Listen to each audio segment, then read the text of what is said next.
Assalamualaikum warahmatullahi wabarakatuh. Halo, perkenalkan, nama saya Nursinda Kulsum dari Prodi Akuntansi Angkatan tahun 2019. Saya berasal dari kelas AK19C. Untuk beberapa waktu ke depan, saya akan memaparkan laporan hasil kerja praktik saya yang dilaksanakan di sebuah instansi pemerintah, yaitu Dinas Pengendalian Penduduk dan Keluarga Berencana di Kabupaten Karawang. Judul yang saya ambil untuk membahas permasalahan di dalam laporan ini yaitu adalah pencatatan dan pelaporan PLKB di DPPKB Karawang. Untuk itu, sebelum saya melanjutkan ke pembahasan inti, izinkan saya untuk berterima kasih kepada Bapak Thomas Nadiak SEMM selaku dosen pembimbing saya yang membantu saya dari awal sampai akhir penyelesaian kerja praktik ini. Terima kasih juga kepada Ibu Yanti SEMAK selaku Kaprodi Akuntansi. Tak lupa kepada Bapak Rohyadi SKM sebagai pembimbing lapangan saya di tempat kerja praktik, dan juga kepada Ibu Hajah Sophia SH selaku Kepala Dinas di DPPKB Karawang. Langsung saja ke pembahasan materi. Di pembahasan pertama ini adalah latar belakang. Diterangkan di sini bahwa dengan diterbitkannya Undang-Undang Nomor 52 Tahun 2009 tentang Perkembangan Kependudukan dan Pembangunan Keluarga, mekanisme pengelolaan data rutin pengendalian lapangan diharapkan dapat memenuhi kebutuhan data dan informasi yang berkaitan dengan kependudukan. Program kependudukan antara lain yang meliputi keluarga berencana di semua tingkatan wilayah. Selanjutnya, adapun tujuan pelaksanaan kerja praktik bagi mahasiswa adalah sebagai berikut. Yang pertama ini merupakan tujuan umum dari kerja praktik, yaitu untuk membangun mahasiswa agar siap dalam menghadapi permasalahan dan tantangan dunia usaha atau kerja, serta memiliki kemampuan dalam menganalisis permasalahan dalam lingkup teknologi. Lalu di sini juga ada tujuan lain yang merupakan tujuan yang lebih khusus. Yang pertama adalah untuk mendapatkan data-data yang dapat diangkat menjadi masalah dan memberikan masukan sebagai alternatif dalam penyelesaian masalah tersebut. Kemudian disusun dalam bentuk laporan kerja praktik. Nah, maka dari itu saya telah menyusun laporan untuk kerja praktik ini, dilengkapi dengan sebuah artikel dan video YouTube. Yang kedua adalah berkaitan dengan judul yang saya angkat, yaitu untuk mengetahui sistem pencatatan dan pelaporan petugas lapangan keluarga berencana pada Dinas Pengendalian Penduduk dan Keluarga Berencana. Selanjutnya, saya akan membahas mengenai ruang lingkup dalam kerja praktik ini. Sebelumnya, kerja praktik ini dilakukan oleh mahasiswa UBP Karawang yang sedang menempuh semester 6, yang dilaksanakan sekurang-kurangnya 3-6 bulan.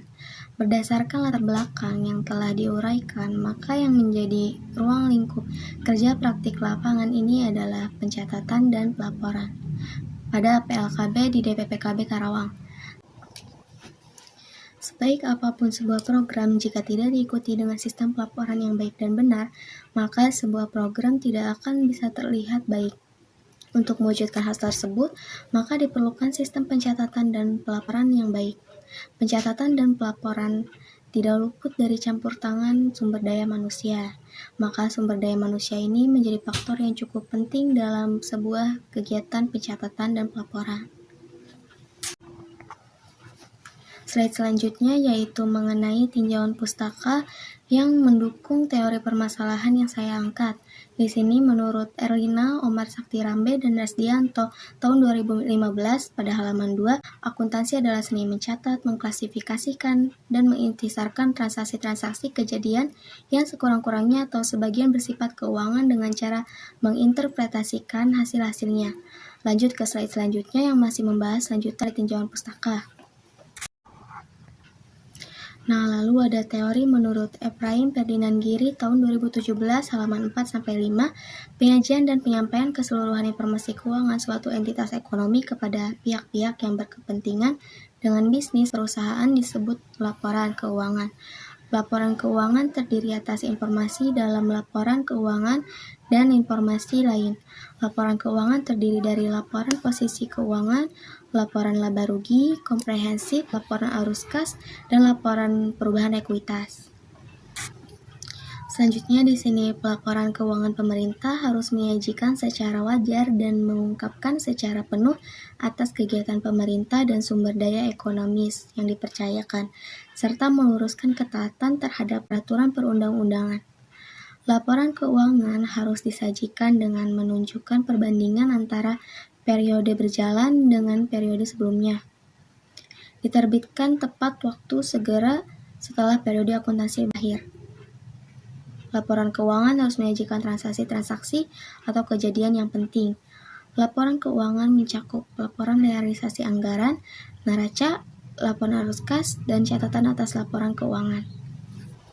Langsung saja ke bagian inti dari laporan kerja praktik saya, yaitu bagian permasalahan. Tentu saja selalu ada keterbatasan dalam pelaporan keuangan, begitu pula pada pencatatan dan pelaporan PLKB di DPPKB ini.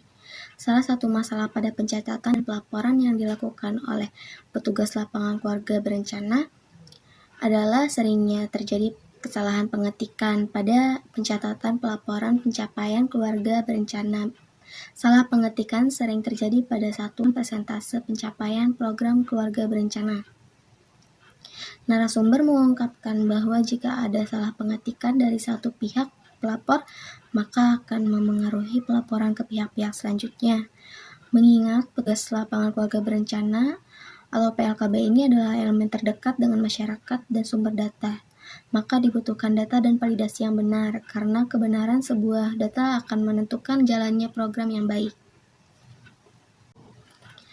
Nah, berdasarkan masalah di atas, bisa disimpulkan bahwa kesalahan tersebut terjadi karena adanya human error.